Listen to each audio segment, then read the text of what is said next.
All right, good morning, everybody, depending on where you are in the world.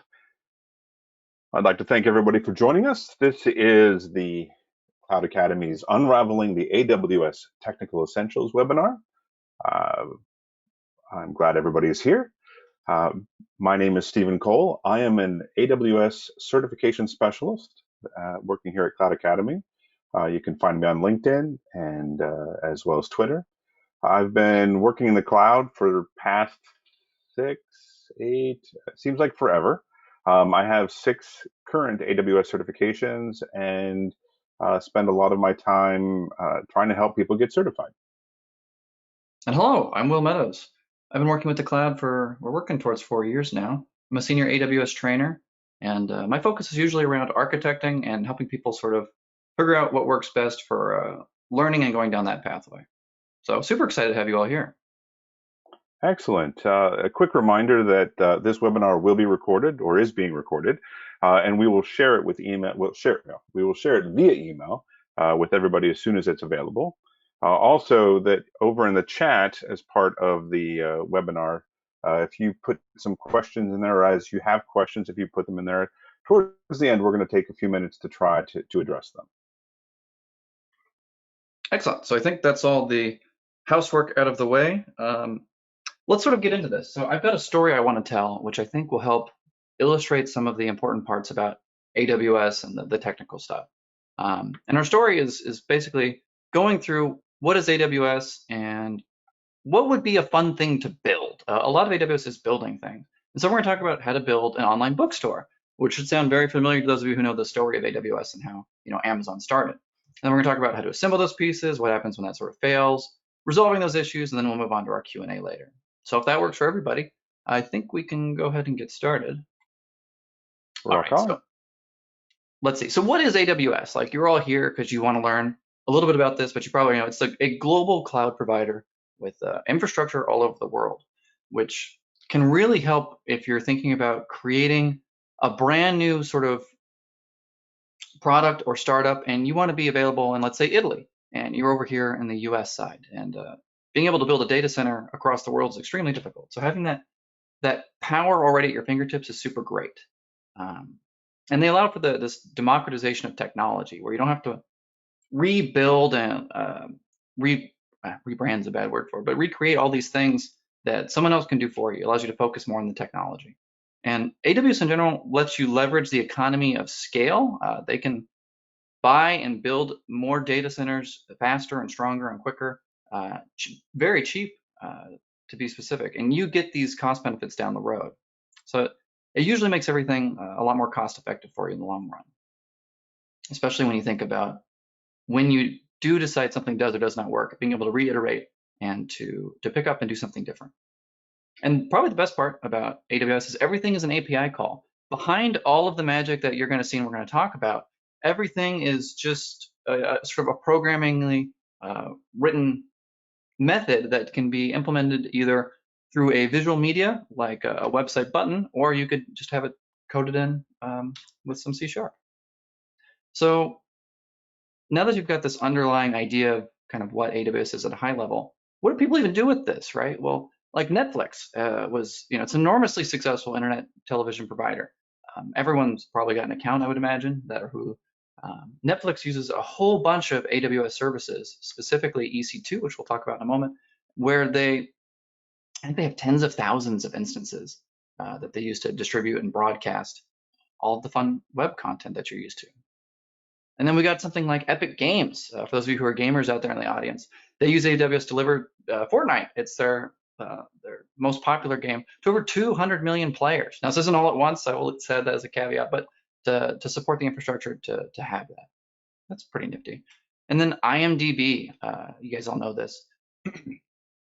They host a world famous database. I'm sure you've been to imdb.com to check out your favorite actors or movies they're from. A lot of their stuff is hosted on AWS for easy distribution.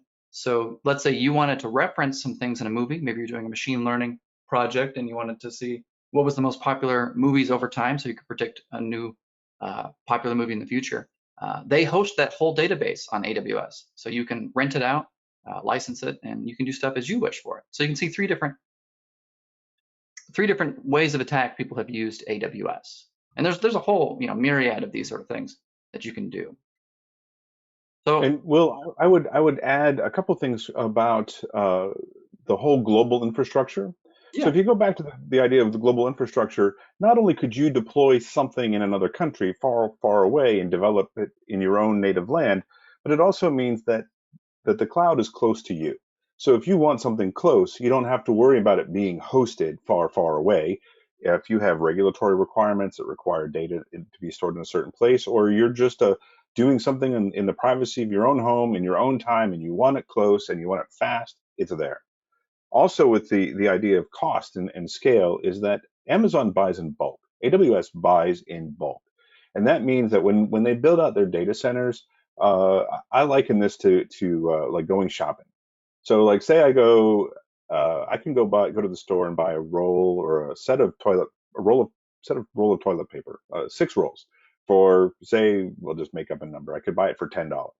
Well, maybe that's great, but if I want, Amazon can go buy 1,000 rolls of toilet paper, and rather than almost $1 a roll, they can get it for 10 cents a roll. And so, and you don't have to buy 1,000 rolls of toilet paper. You can only have to buy what you need. Now, where this metaphor breaks down is that, well, when you're done using it, you put it back and let somebody else use it. So that's where this toilet paper thing doesn't really work. But the idea is that you use it, you pay for it when you need it. But because AWS, Amazon buys in bulk, they get huge cost savings that they can pass on to their customers, us. yeah, and I think I don't remember the last time I checked, but on average it was like 52 price reductions last time I checked or more. AWS is one of those people who actually try to keep the prices as low as possible to help you build more, which is kind of cool. Not very many other companies do that. Neato burrito. All right, so let's get into my story that I think will help illustrate how some of the things actually work. So imagine, like I said, you want to create an online bookstore, a web store that sells books. This is sort of how Amazon started, and we all know how that ended with fantastic shopping, e-commerce, all good. So what is something you would need to do this? Well, obviously we need a web server. That seems pretty obvious. And we might need a database to keep track of customers, to keep track of our catalog, to some relational type things. And then what else would go into a nice online web bookstore? Lots and lots and lots of storage. So how do we translate this into AWS? Would be I think it's a good route to go look down. So where do we start? Well, everything in AWS, well, not everything, many things in AWS come down to the VPC, which controls your network traffic within AWS. It's your own personal bit of the cloud. No one else can get in there unless you let them. And you should feel pretty safe working within it. And I think the big thing is you should feel safe to play around in your VPC and things that you only have to worry about the things that you let in. As long as you decide not to connect to the internet, not to let any foreign bodies connect with your VPC, everything you do in there is private. That's the whole takeaway. So here's a little bit about VPCs. VPCs live within a region, and there are a bunch of regions all over the world. There's 24 of them actually, and many more coming online every year. So like we were talking before, this allows that global aspect of AWS where you can deploy in Japan, or you can deploy in US West, which we're going to talk about. So you might ask yourself then, so if you can go all over the world, where do you go? Well, in general, you want to be next to your customers. Unless you're just building something for yourself, then you want to be next to you. You would be your own customer here. But there's some other factors to keep in mind, right? Is some services like EC2 are available pretty much everywhere, but other services like SageMaker, which is a machine learning service, is only available in like 6 different regions, which would be like US East, and then I'm not going to try to name the other ones because I can't get them off the top of my head for sure. And that's something you have to think about is like, is the thing that I want to do available in the region I want to be in? And how close is that to my customers? And those are some of the things that should matter to you. Oh, and there we go. Some service not available. Yeah, and for example, like billing, all of the billing is usually handled in US East 1. And so that if you're going to do some billing reporting things, you're going to connect your resources to that billing space. However, or you can think about some services in some regions. For example, the newest regions might not have the older EC2 instance types. Maybe you've been using C4 and C5 instance types, and you go to the newest region and they only have C5. So if you're used to using one type, there may be in a freshly opened region, some of the older things might not be available. Yeah, that's a very good point. So let's poke at a region a little bit more and try to understand it. So each region, everywhere in the world, is going to contain these things called availability zones. These zones are filled with little data centers. Well, they're kind of big, but and each AZ will have at least one distinct data center, but I would assume that there would be at least realistically 3 in there. And these data centers, these logical units, are separated by 50 miles, I believe. Isn't that right, Stephen? 50 miles apart? At least 50 miles apart, and they cross fault zones. So anytime that you might have something that might cause a connectivity type of break, whether it be an earthquake-like event or something might be caught in a flood or something like that, they'll be far enough away that a physical disruption in one will not impact the other, or be very unlikely. And the reason that's important is it allows you to make architectures that are highly available. So if you only had everything just in one data center and it got smooshed, that would be really bad because then you'd be offline. So this allows you to build things that avoid that problem.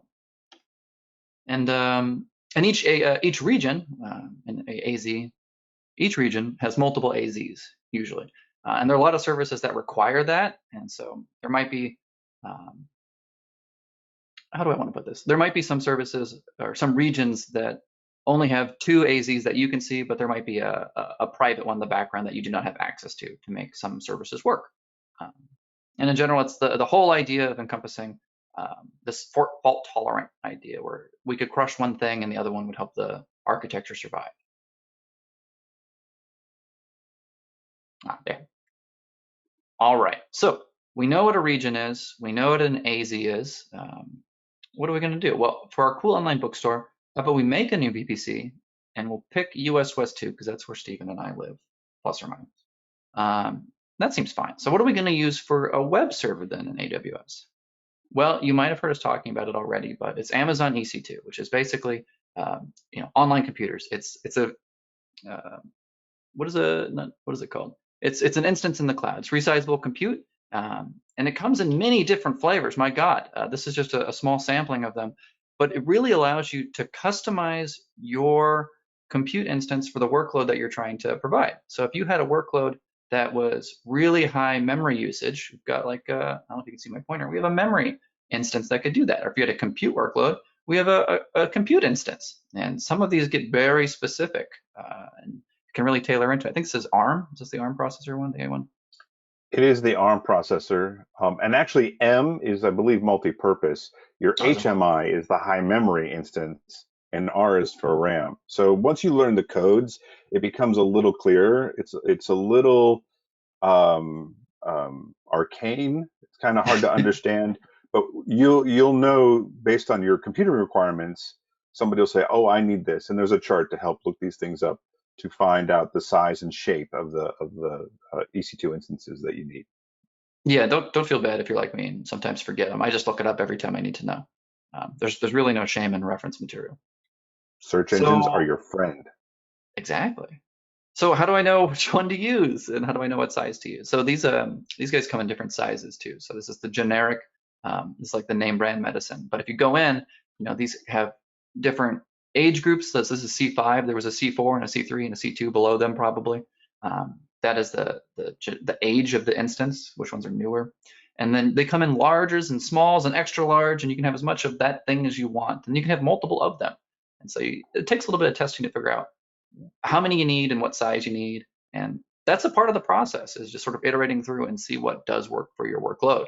So don't feel bad doing that. And in general, the sizes double the RAM and the CPU count, or the virtual CPU count, for everyone. So large, if a large is 1 gig of RAM and 1 CPU, then an extra large would be double that, and a double extra large doubles that to give you more compute resources.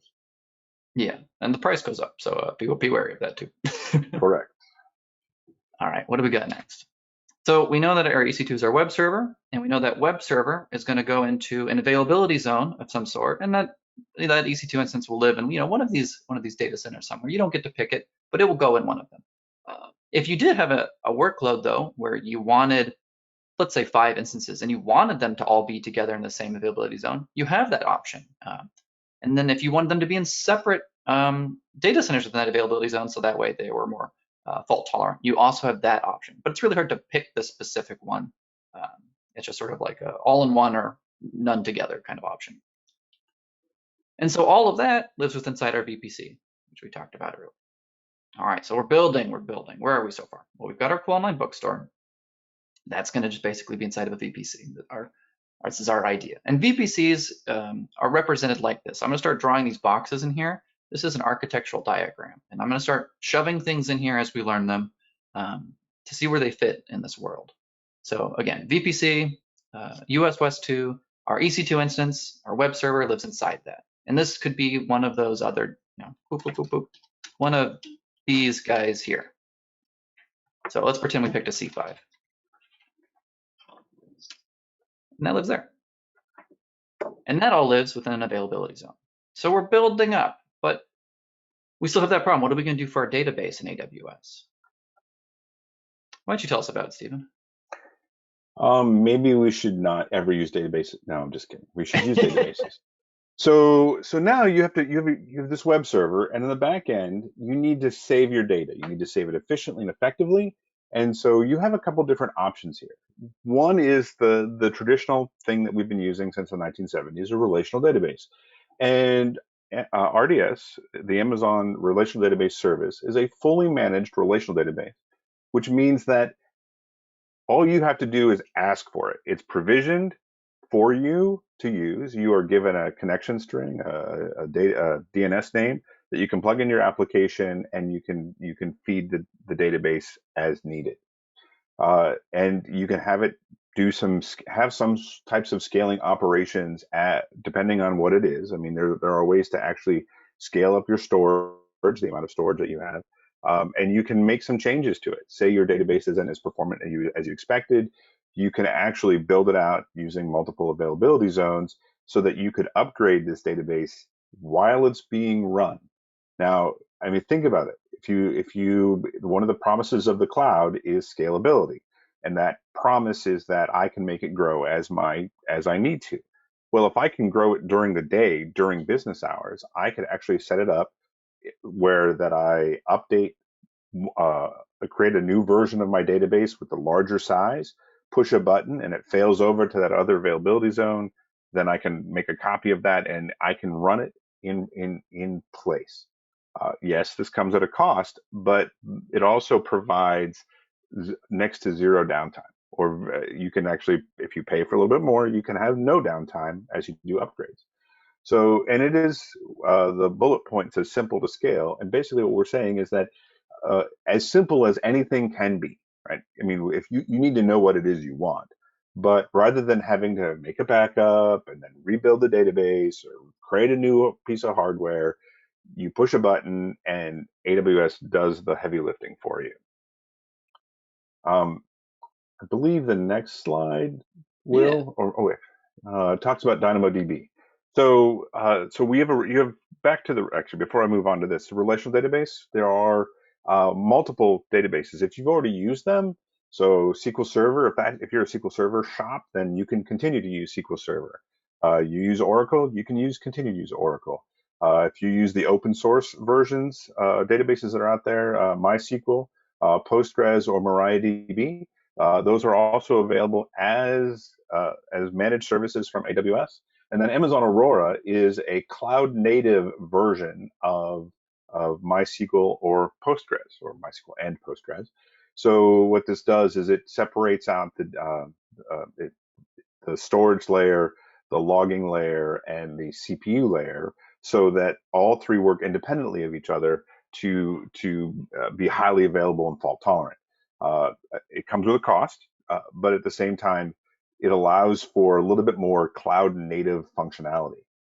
Now, you might not necessarily want to use a database or relational database for every type of technology or every kind of of storage that you have. For example, that shopping cart. So if we're doing a bookstore thing, I'm not necessarily going to want to save my session state in my shopping cart on a relational database. There's a lot of overhead of saving it and normalizing the data. Much easier to use a key value store and have a separate database for those kinds of things. And the DynamoDB non or NoSQL non-relational database is designed to meet that need of data that will be eventually consistent, which means that I can make a request, I could save some data, and then update that data and make the request again. And I might get the older data, but usually I'll get the newer data. And the idea is that if I hit refresh on my page, oh, I get the new data. Then, oh, there's my shopping cart.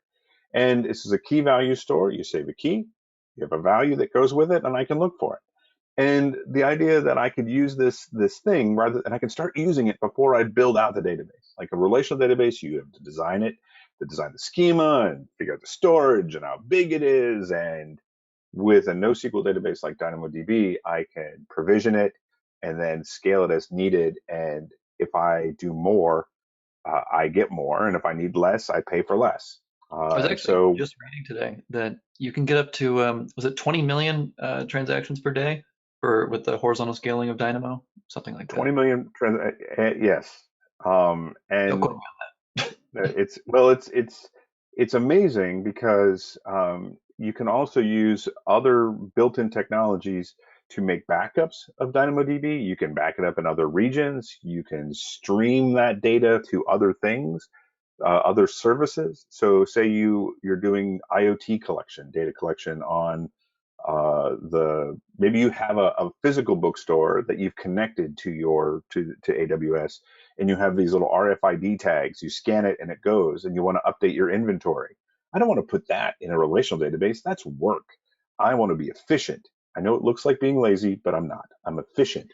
And so I can connect that and send a message to DynamoDB that I've now decremented one, this book has been sold, and I can keep track almost in real time of what's happening in my environment or my warehouse or my bookstore, however it is. And that's all super cool. And I think it's important to say, like, there's more than two options. I think there's like 5 or 6 other database options. There And there are will be more. Are there nine 9? different database services, 8 different NoSQL databases, and the relational database service, which has 6. So I guess if you go that way, it's 15 different databases, but if a purpose for a database, AWS probably has it. Yeah, I like to focus on just these two because I think they're the easy ones and they're the ones you're realistically probably going to use the most.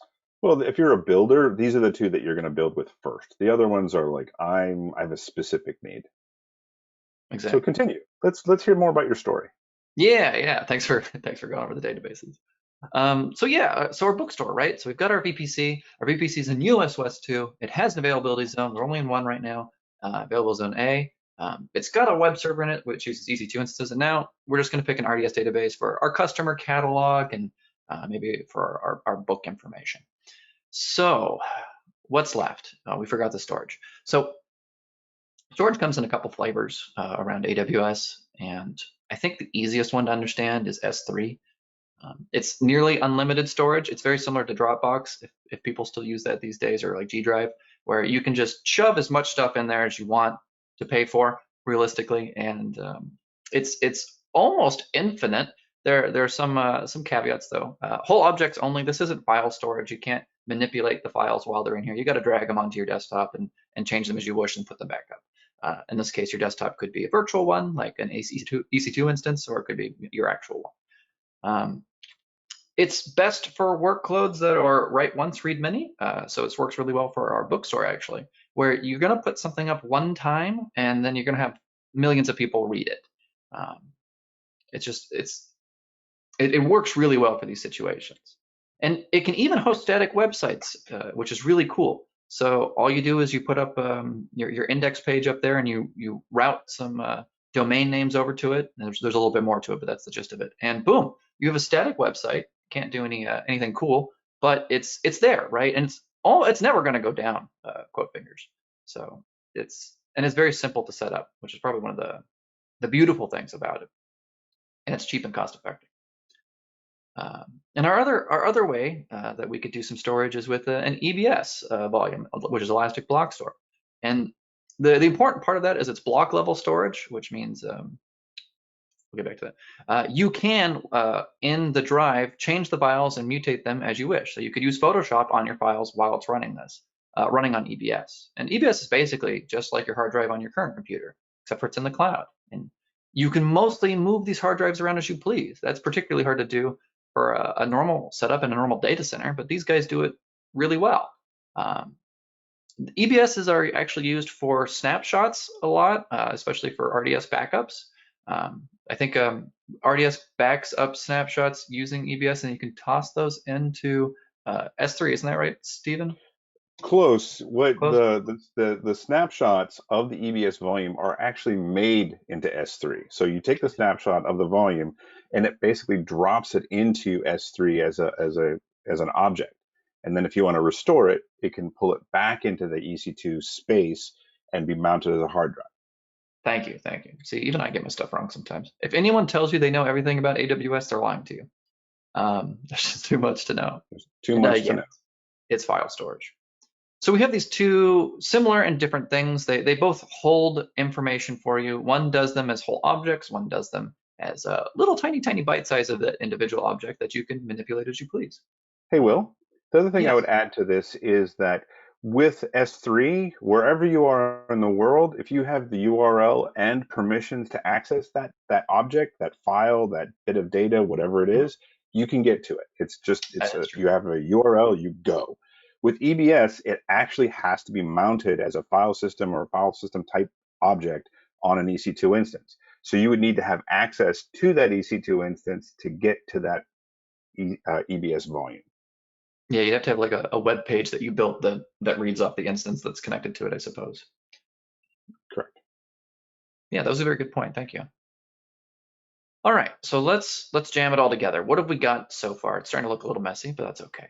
So we've created a VPC in US West 1. We've added our instance into the availability zone of A. We've hooked up an RDS database, and we've got an EBS volume directly linked to our web server. And then over here, floating off in AWS Cloud Land, is our sort of like our S3 buckets. And this is over here for a reason. Your S3 does not actually live within your VPC. There are a number of services that are like this.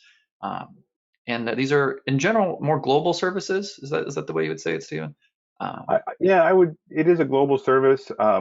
You can set these things up. You can set up AWS so that it forces you to work your way through your VPC before you get to these global based services. You can limit the access, but there are ways that you could do stuff that is only inside the VPC or globally externally.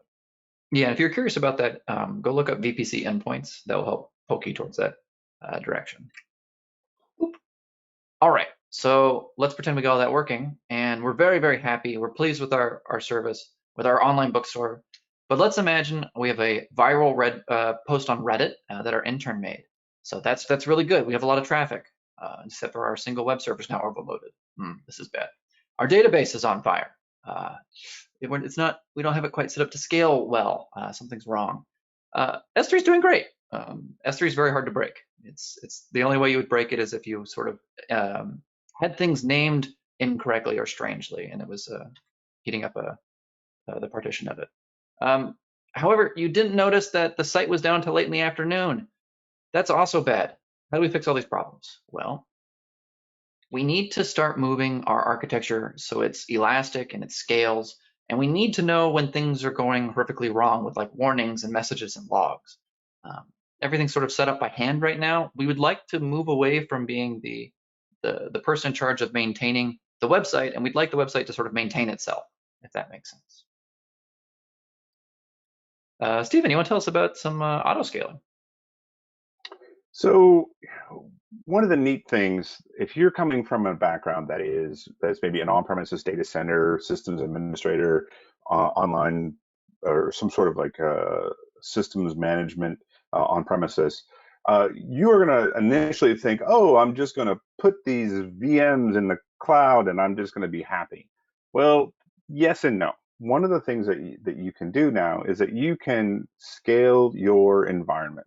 And this means that if I have if I need more horsepower, if I need more compute power, then what I'm going to do is I'm going to connect my compute to something called an autoscaling or to an autoscaler. And what this lets me do is create rules that allow me to, as demand increases, I can add copies of my existing web server or application server, whatever it is that I need more of. And the promise of the cloud is scalability, but it's also elasticity, which means that I'm going to scale, which I'm going to stretch out.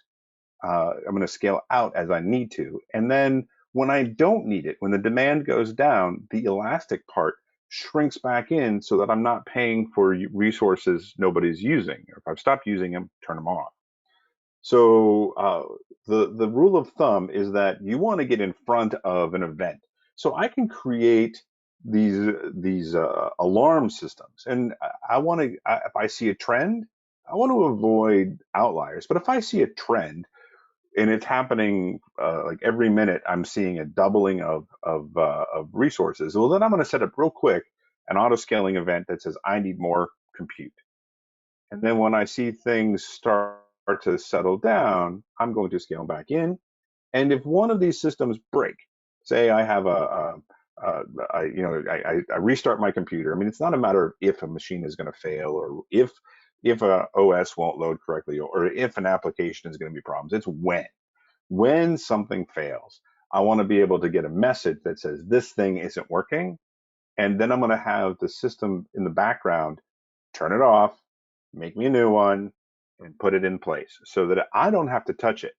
Because the last thing that I want to have happen to me is a phone call from my end users saying your website's not available. What I want to happen is a call at the end of the day saying, hey, enjoy your weekend. That is always good. But how do we end up routing the traffic to all these instances correctly? So on one side, we have the auto scaling, and on the other side, we have a load balancer. The load balancer is going to be able to keep track of how much load is coming in and balance it, hence the name, between all of the available instances. And what will happen is that I'm going to put some intelligence in my application, or I'm going to remove the intelligence from my application, depending on how you want to think about it. And I'm going to let the load balancer uh, get the input and then send it where it needs to go so that no one instance is overwhelmed. And when I'm going to have my autoscaler talk to my load balancer to make sure that it's aware of what's going on. So the load balancer is going to work in conjunction with my autoscaling, which is going to be connecting all of my virtual machines, my EC2 instances, so that I have the right amount of traffic or can process the right amount of traffic for my needs at the time. I think it's also important to talk about these. There are a couple options for your load balancer. And the two options, there's three, but let's not talk about classic, is we have an application load balancer and we have a network load balancer. And those operate on layer 7 and layer 4, respectively. And it's kind of where you want your traffic to come through and what kind of control you want over it. These give you these different options for it. If you're new to load balancing, you can think of layer 7 as being close to the end user experience. I can actually look at the traffic, I can pull it apart and see what's in there. Is this coming from a mobile device? Is this coming from a desktop? Is this coming from another server class thing? Is this coming from someplace that needs specific kind of attention? And I can say, oh, this is just a query for a static web thing. And I can actually direct traffic, not just to a specific instance, but to a specific application, or maybe even a container that's running on an instance. Whereas layer 4, this is just raw processing. I'm just seeing it come in and I'm sending it on, and I'm not going to look at it. There's no intelligence or very limited intelligence there. And one of the other cool things for the application load balancer, as you described, is the ability to you see the URL and where they're going, and this really helps for making APIs. So if you have some microservice stuff you'd like to do that deals with APIs, your layer 7 load balancer is probably the direction you want to go. Anyhoozle, let's plug that all in. So we've got all our cool stuff. We have S3. We've got all of our other our VPC in our cloud, and now we've got the load balancer to distribute traffic across, and we picked the C5 instances for our workload. load balance distribute traffic from the internet to our instances. And then these instances are all going to go poke the database for if they need any information from there. And again, it's important that we, oh, and we've got our EBS volumes. You see they hopped in right next door. So each one has its own local EBS volume. They don't share, which is important to note. And if an instance goes down, well, since we're in an auto-scaling group, it'll just heal back up. It'll terminate that instance and pop a new one into place if it loses connectivity or if something strange happens to it. So nifty. But this should all fix itself, and this should all be fairly self-healing for the moment. It would be great if it was in 2 availability zones, but 1 is fine for now. But we still have that same problem. We didn't know our website went down until late in the afternoon last time. So how do we fix that? Well, we've got this thing called CloudWatch. It helps for monitoring and logging. And the fun bit is our guys back here, our load balancing group actually uses CloudWatch. So that's neat. And it's used by Autoscaling. And it can send you warnings and messages. Basically, it's paying attention to your vCPUs to see are they maxed out capacity for their compute. You can see how the RAM is doing on them, all the neat stuff. And you can have it make logs, and you can gain insights from these, and you can make decisions based on this information to scale in, to scale out, to send you a message. And there's other services that help send you emails, if you wish, based on these events. So if you had, let's say 70% CPU capacity was reached, you could have an email sent to your phone and go, oh God, something terrible has happened. Let me go check it out. I guess, yeah, the next question is, well, how do I know if I have some stuff that's over provisioned? Can you tell us a little bit about Trusted Advisor?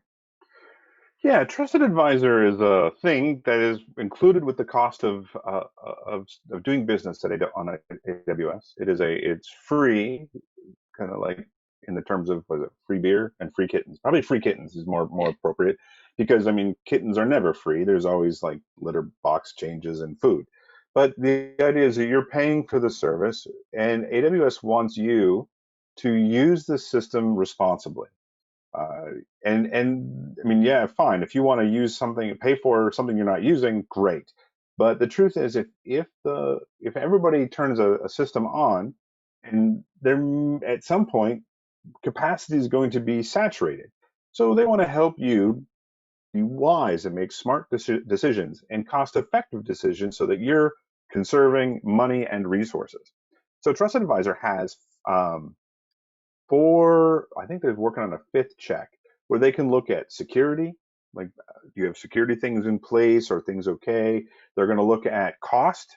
Are you looking at are you spending money that you shouldn't?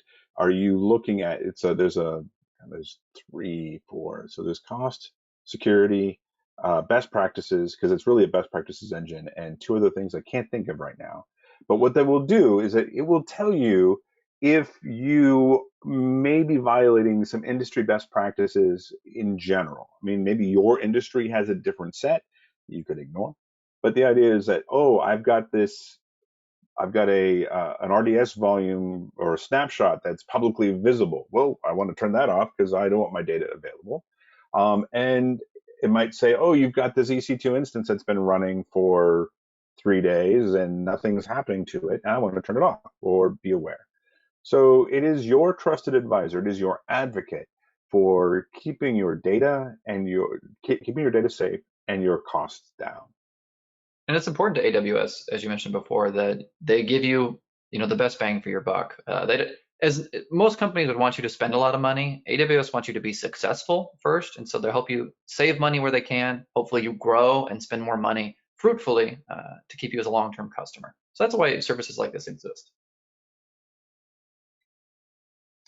So we've got all of that. We figured out how to resolve all these problems, and maybe we figured out along the line, I just don't want to do it anymore. Maybe I want to hire somebody else to do this all for me. So one thing you'd want to learn then and look into is about IAM, which is the AWS Identity and Access Management. And what this allows you to do is to create a user underneath your admin account, your root account, and you can control their permissions and their access to various services. So like maybe you want to hire a contractor, but you only want them to be able to use EC2 because you're just having them tinker with your website. And you're only letting them use maybe the 10 lowest cost instances to play with. You don't want them to try to run some giant thing that's going to cost you $10 an hour to play with. And IAM is very powerful because it allows you to have federation, single sign-on, and all that cool stuff. I think the big one down here that's important to notice is stop using your root account. So right now, you guys probably all have AWS accounts that you may sign in. If that's your root account, go make a new user, give it permissions for administrator access, and then just log in through that one. And the reason I'm telling you to do that is because if that account gets compromised, you can just delete it. But if your root account gets compromised, you're kind of screwed. So you'll have to go maybe talk to customer support and prove you are who you are. And in that time, they may be spending a bunch of your money, maybe Bitcoin mining. But the good news is usually AWS will give you a one-time gimme, but don't quote me on that. Yeah, the thing with root is that I can create a policy that would block root from doing something, that root account from doing something, but I could then log in with that root account and go into the policy, delete it, and do it anyway. There is nothing that can stop the root account from doing work in an environment. Now I say that, and that's kind of the old school thing. There have been some changes using organizations to be able to create some limits to the root account, but eventually you could use root in an account to work your way through and get and circumvent any permissions. So you should not use the root account for any production level work. You shouldn't use it for anything that involves creating API keys or secret key access key management, because once those are generated, you can't really stop it. However, I can control at a very granular, I can't say the word granular level, IAM, your identity and access management accounts. Need it. Oh, And you can audit IAM accounts easily using CloudTrail and CloudWatch, whereas I really can't, or I can't prevent, I really can't see what root does, because root can do all. It's mysterious and dangerous. Don't use it, except for billing. Well, that's kind of it. Hopefully you guys had a nice little adventure through our little story about building up a little bookstore and learned about some of the services. And so some topics for next time, please let us know. We could talk about VPNs, we could talk about containers, multi-network stuff, even machine learning. Ooh, scary. And then some serverless workloads. Serverless, very fun, very cool. It's got some great advantages, and there's some problems you have to worry about. That's important to think about. So let us know what you want to talk about. This one was short. Where are we at? 43 minutes. There's obviously a bunch that you could go over, and I tried to speed run through this. So we've got 16 hours of content talking about the technical essentials of AWS at this neat little learning path here. I can't click this button for you, but I'm sure we'll get it sent out with an email. And we add more content. It'll be, yeah. We've got a couple more hours in the pipeline, or at least maybe an hour worth in the pipeline short term that I hope to see in the next couple of weeks. And this is just the beginning. Right? The journey doesn't really end, but this hopefully gives everybody a chance to kind of see what's possible. Yeah. So I mean, it is question time. Yeah. So from the chat, there's a couple questions.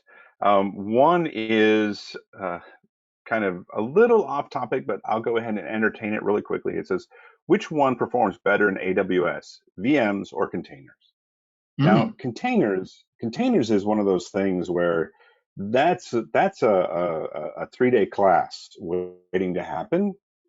And you really need to understand that it just depends on the container and what's managing it. If it's on EC2 or in one of the other services, the Kubernetes or container services, is how you're virtualizing and what you're really looking at. Not necessarily performance, but for a VM is going to be the entire operating system. Right? The OS, the application on it, the access to it, etc. Whereas a container, I am virtualizing just a piece of it, just part of the application or just an aspect of it that I can then spill out and use. So it's comparing apples to oranges or apples to apple pies. They're related, but they're different. And I think one thing I would add on that is one of the cool things about containers, it does allow you to maximize the amount of space on your instance that you're using in total, but it adds complexity. Containers are, if you don't know how to use them immediately, it's a little bit scary to get into, and it might be easier for you just to use a standard VM if you're just trying to develop something and get it out quickly. Yeah, Just my 2 cents. I mean, virtual machines kind of came about when people noticed that they were getting hardware that was running at 10% capacity. And then I could run 10 VMs at 10% capacity, and I'm using all the capacity in my hardware. Well, that's great, but then now inside that machine, you're still maybe not using all of it. So we're just kind of filling in the blanks. And it is complicated. No, it is complex, but it is Yes. not complicated. But they're not exactly the same. They're just different enough that it's going to take some effort to understand. And you can learn Um, it. It's not unlearnable uh, yeah, by any means. and it's more virtualization, virtualization technologies. Another question that came in from today's chat was for IoT applications. It says which EC2 performs better, but I'm going to guess this is about which EC2 instance performs Mhm. better. From my perspective and from what I see and what I know is that there's a piece of this puzzle missing. So IoT applications are different, and IoT devices are all different. They all do different types of things. Some stream data, some send data in bursts, like I get a chunk every hour, or I get some data burst every 15 minutes, or I get something. So what you're looking at with IoT and maybe with Greengrass or the IoT container service, or there's a new IoT core with AWS, is that how are you managing the data input? And if it's streaming data, you need to look at other types of technologies that's going to like Kinesis streams and Firehose and to do analysis. Sometimes IoT devices use a pub sub model where I'm going to publish something and then I subscribe to something. So I need to have some sort of intermediate step. So there's some research that's a little out of the scope of this presentation, this webinar, but not saying that it's not available out there. Yeah. I'm going to back up to a question that came in before the webinar came online. Is Yeah. somebody asked, if I build an application inside Amazon Web Services, how do Mhm. I manage my backups for disaster recovery? It's a good question. Well, it's what part are we trying to back? Are we trying to back up the application itself, or are we trying to back up or have another option for our entire architecture? So if we look at the example I came up with, that was all in a single availability zone. You could replicate all of this into another availability zone and distribute traffic across those. And let's say a whole, one of the whole availability zones goes down, you've still got the other one as a backup ready to go. And you could, using something like CloudFormation, have your entire architecture represented as text and have it just auto build up for you again. And then for your application itself that's running on the instances, maybe you have that saved in code commit, and you can just rebuild from there. Or you could have an AMI, which is a snapshot of an instance that you can load from and have that ready to go. Hopefully that answered that question. Yeah, I mean, there's as many answers as there are scenarios. So, I mean, it could be something like, well, I just want to save all my data. Well, if it's on an RDS instance, like you can still use all of the MySQL commands that you would use on premises. You could use them on the RDS MySQL instance. So I could then use MySQL dump and save the data to an S3 bucket, and then I could download that. I could use there are applications that are designed for synchronizing data from on premises to the cloud. There's just a host of things. Um, Somebody asked, do I need to know how to be do I have to know much about programming to use containers? What do you think, Will? It depends. Like with some of the managed services that have come out, I think it's become a lot easier. I don't really think you need a background in being a programmer for it. YouTube, there's a lot of YouTube tutorials, and it can get you dangerously close to what you want to do most of the time. I'm a big advocate of that. Um, just And try it I'd say out. for yeah, so if you want to create a container, yeah, you're gonna. I mean, a lot of times what you're doing is you're saying, I'm writing some code that I want to be able to virtualize. But there are a lot of us systems engineers, systems administrators, network administrators that just need to orchestrate. If you're going to do orchestration and you've been given the container, no, you don't need to be a programmer, but you do need to understand the environment. You do need to understand basic networking. You need to understand sockets and how ports are related to IP addresses. Somebody asked, "Oh, how best can a client be informed of newly created services?" I'm going to guess client in this case means customer.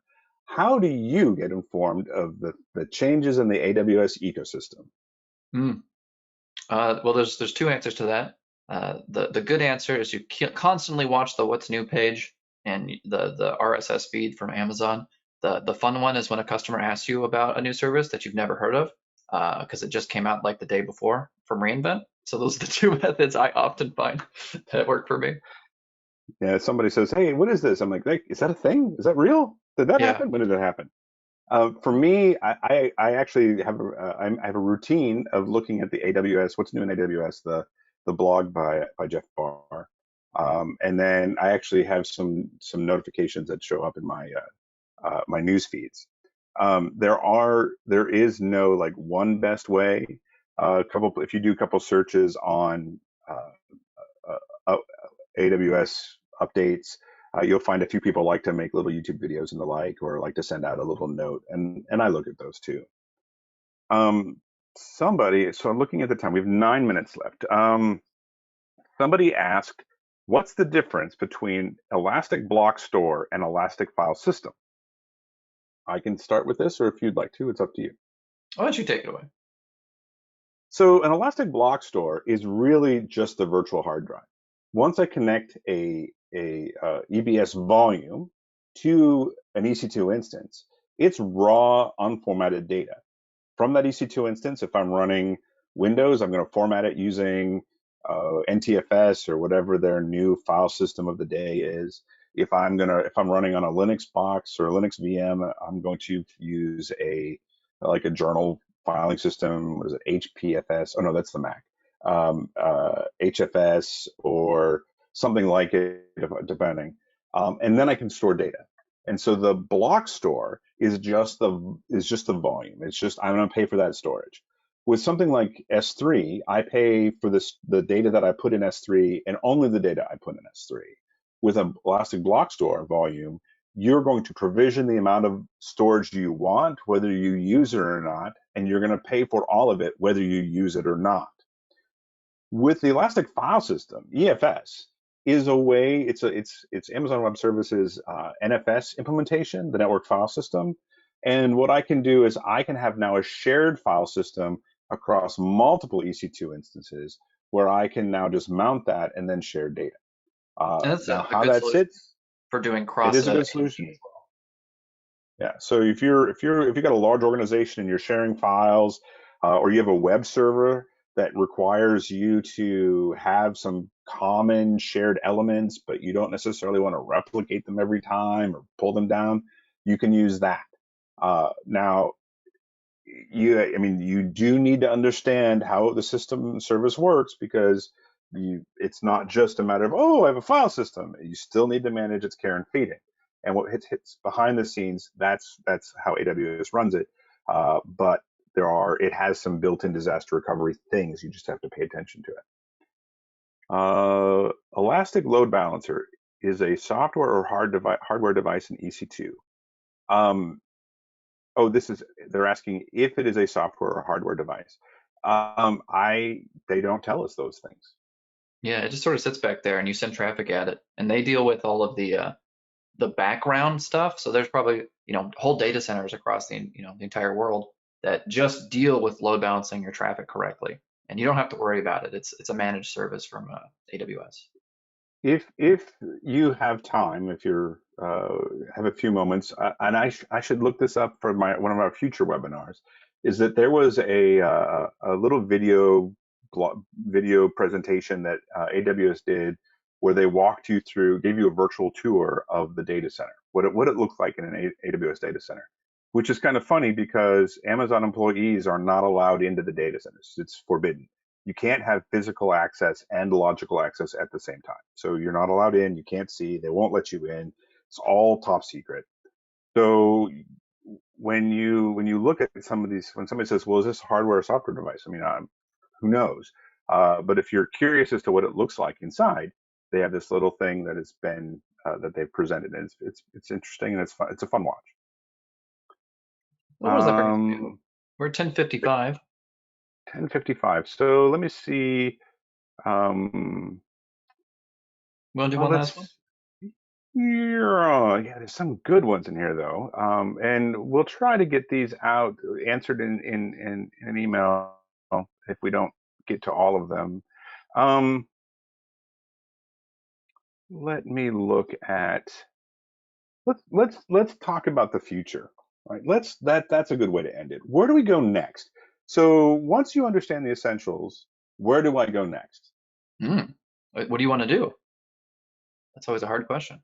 Do you style yourself more of an architect?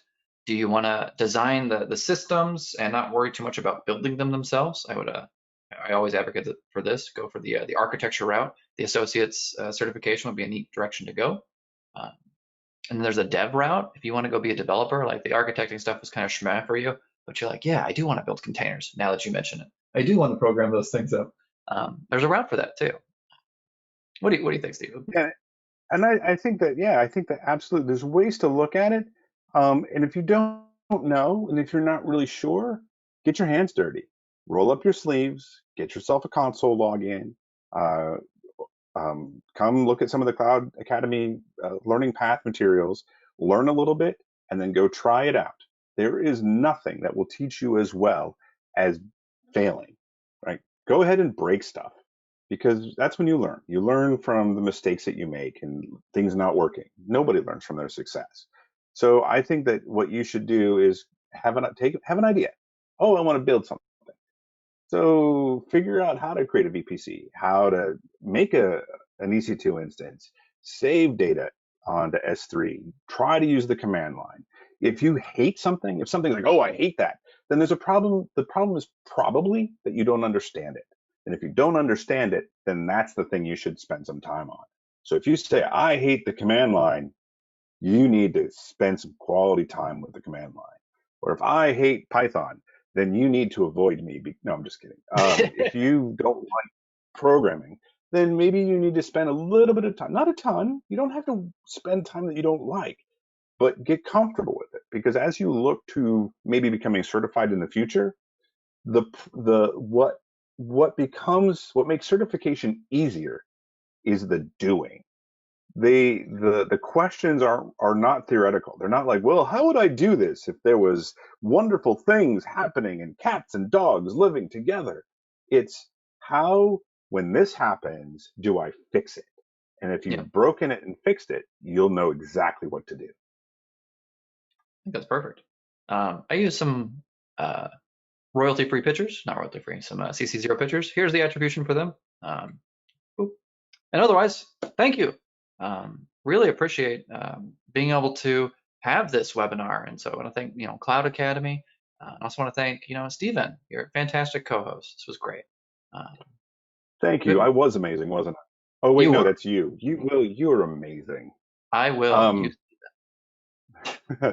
So Sorry. don't forget that the recording will come out as soon as it's available. It takes a little bit of time to get all of the little electrons lined up in the right way and sent out the door. There is a short survey, and it will be incredibly useful, helpful. Um, there will be rainbows, happy things, happy thoughts will happen. I don't know. Please fill out the survey. It's just a couple questions, and it will help us figure out what the next topic should be or what should be avoided. And let me Um, know if you liked this story-based approach instead of the more direct down to details tech approach. And so if you want more or less of that, that's also important to tell us. yeah, let us help you. Help us help you. With that, I'm going to what is it? I'll accept a motion to adjourn. Yeah, I think that's good. Oh, all right. Thanks everybody, and thanks, Will. Yeah, thank you.